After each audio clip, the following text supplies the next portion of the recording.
At 8:30 p.m., the sky over East Palestine, Ohio, was already dark enough to hide detail. That mattered. When the ignition began, it didn't look like a fire. There was no chaotic burst, no runaway blaze.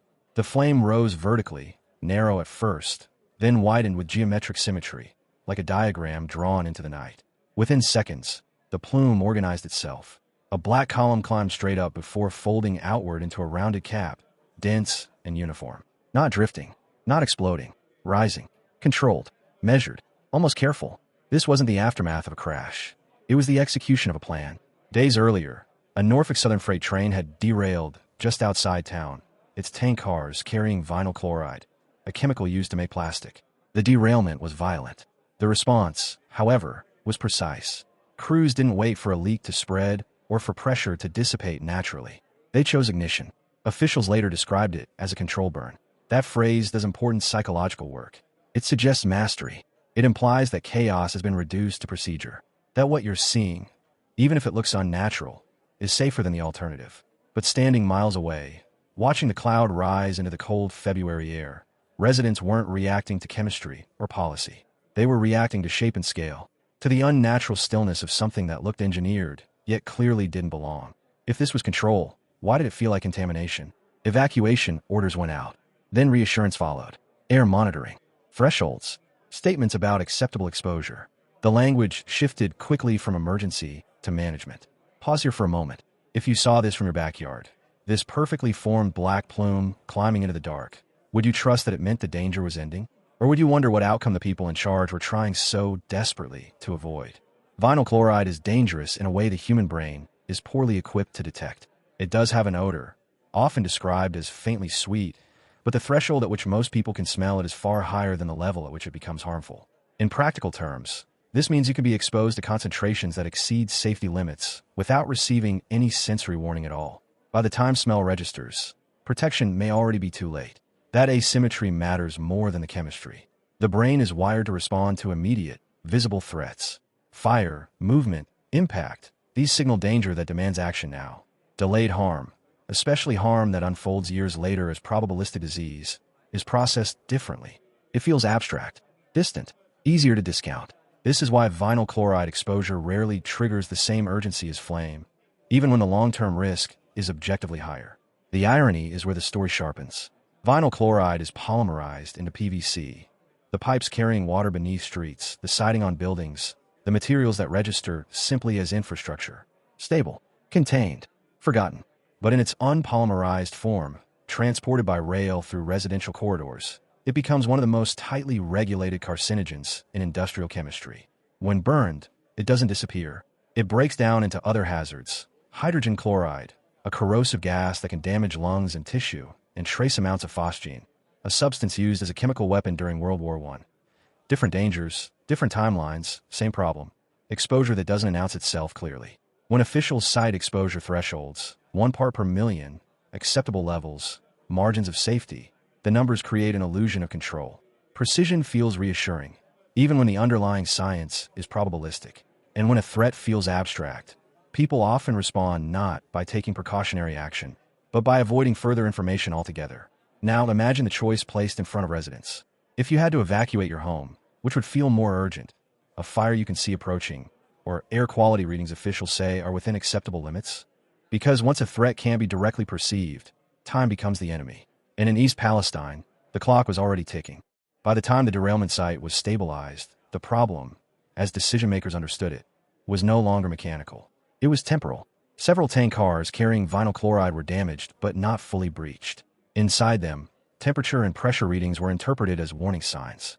Contractors advising the response warned of a potential runaway reaction, polymerization, that could lead to a sudden rupture. The scenario they feared wasn't contamination. It was explosion. That assessment created urgency. The first pressure was time, at least as it appeared. A slow approach involving continued cooling and monitoring seemed to imply hours or days of uncertainty, extended evacuations, and the constant possibility that conditions could suddenly worsen. Whether that window was objectively narrowing mattered less than the belief that it was. Perceived time pressure compresses decision-making. When leaders are told that delay itself increases danger, restraint begins to look like negligence. The second pressure was narrative. An unresolved emergency resists closure. It forces officials to speak in conditional language, still assessing, no clear timeline, uncertain outcomes.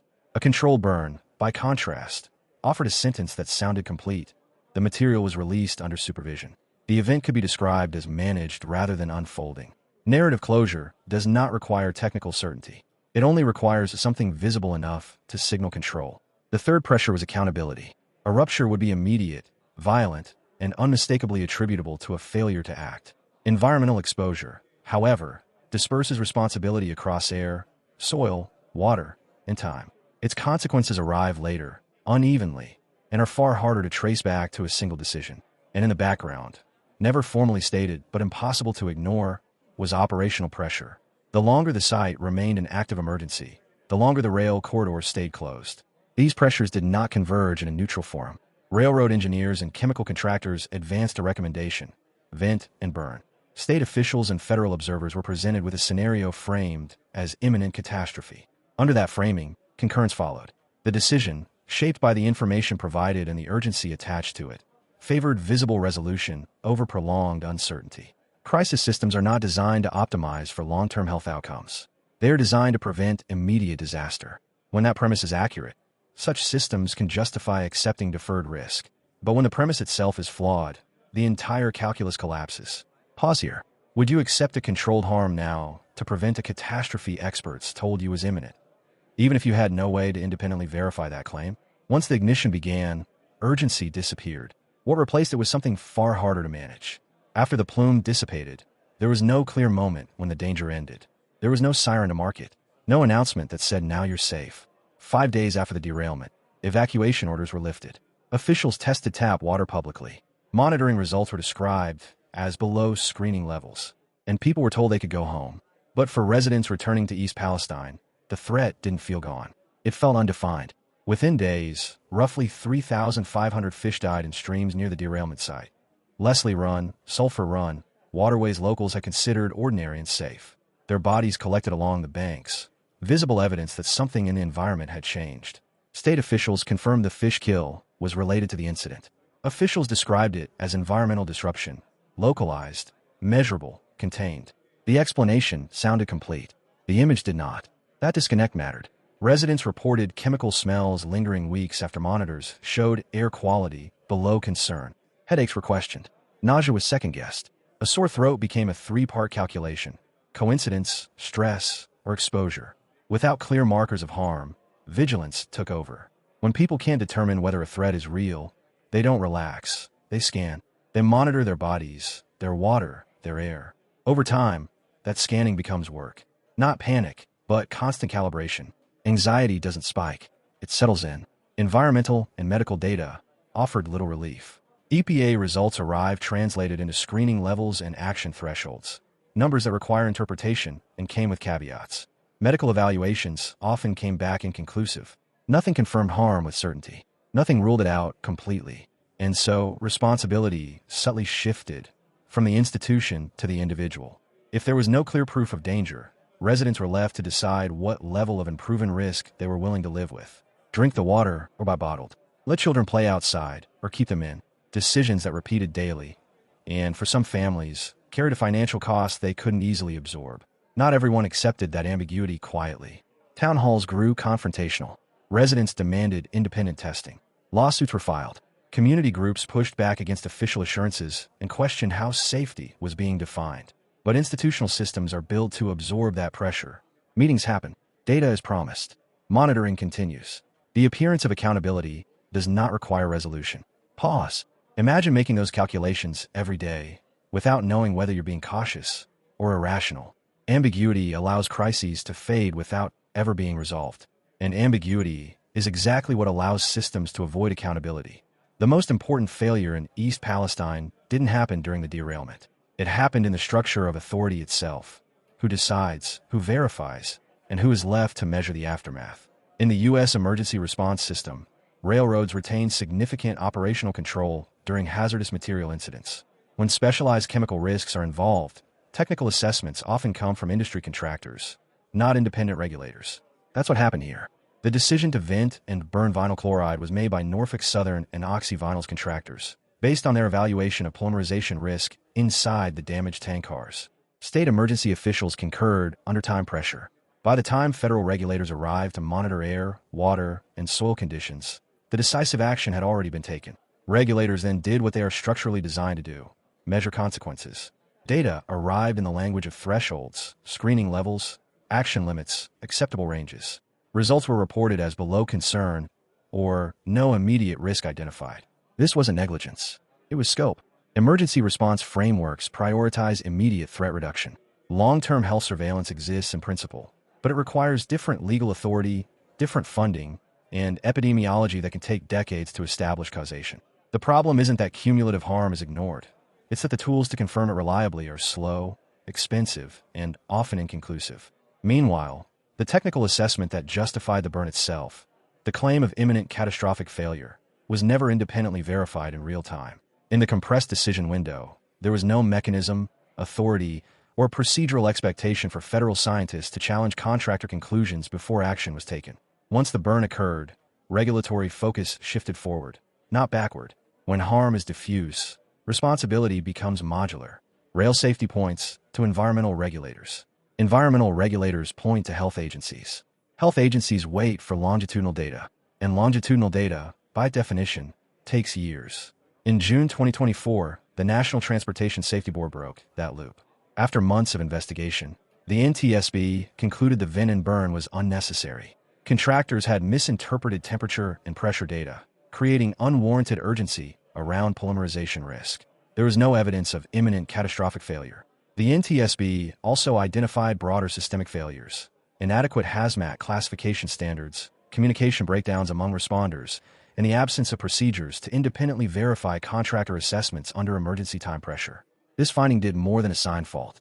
It exposed a deeper vulnerability, a regulatory architecture that cannot easily correct course once a decisive action has been taken. This is a classic case of the normalization of deviance, where an extraordinary measure, once executed, becomes administratively accepted simply because it happened. The system did what it is designed to do. It closed the emergency. It monitored.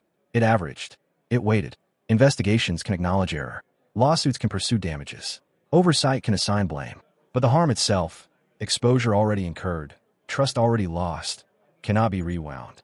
And in doing so, the system transformed a questionable decision into an administrative fact, one that no single agency was structurally equipped to fully confront. The system didn't break. It successfully demonstrated the template for how future chemical crises will be managed. East Palestine wasn't a failure point. It was a proof of concept. What happened in Ohio demonstrated how a modern chemical crisis can be managed. Not because it was planned that way, but because existing structures allowed it to resolve without forcing structural change. The sequence is specific to East Palestine, but nothing about it was unique. First, a technical assessment can arrive under extreme pressure.